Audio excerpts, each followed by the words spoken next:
დღეს მოხდა საკრებულოში სამმხრივი მემორანდუმის გაფორმება აფხაზეთის მეომართა კავშირს, ვეტერანთა საქმეთა სახელმწიფო სამსახურს და თბილისის საკრებულოს შორის, რაც ითვალისწინებს ჩვენი გმირების სახელების უკდავყოფას და უფრო მეტ ჩართულობას საზოგადოებაში ვეტერანების ინტეგრაციის თვალსაზრისით. სიმბოლიკისა და სახელდების კომისია იხილავს ყოველთვის საკითხებს ქუჩების სახელდებასთან დაკავშირებით და ჩვენ ვთვლით და აუცილებლად მიგვაჩნია, რომ ყველა ქუჩაზე, სადაც არის უსახელო ქუჩები, აფხაზეთში და ცხინვალში დაღუპულთა მეომართა გმირების სახელებს უწოდებთ. ამიტომ მათთან ურთიერთობა მეომართა კავშირი და კიდევ უფრო გააღრმავებს ამ პროცესს და ჩვენი თანამშრომლობა სხვა მიმართულებით კიდევ უფრო გაძლიერდება. ძელი დღე არის ძალიან მნიშვნელოვანი ჩვენთვის აფხაზეთის მეომართა კავშირისთვის თბილისის საკრებულო გეხმარება და ვერჩი გიგვია ყველაფრისთვის და ჩვენ გვინდა მადლობა გადავხადოთ როანდელ მოგზაურებთა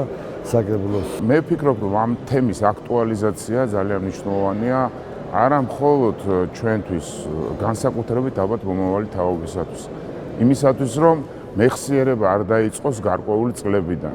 ასეთი ტიპის ღონისძიებები და პრიორიტეტად აღება საკითხის, რომ ადამიანები იყვნენ უკდაყოფილი, ძალიან მნიშვნელოვანია ჩვენი საზოგადოებისთვის.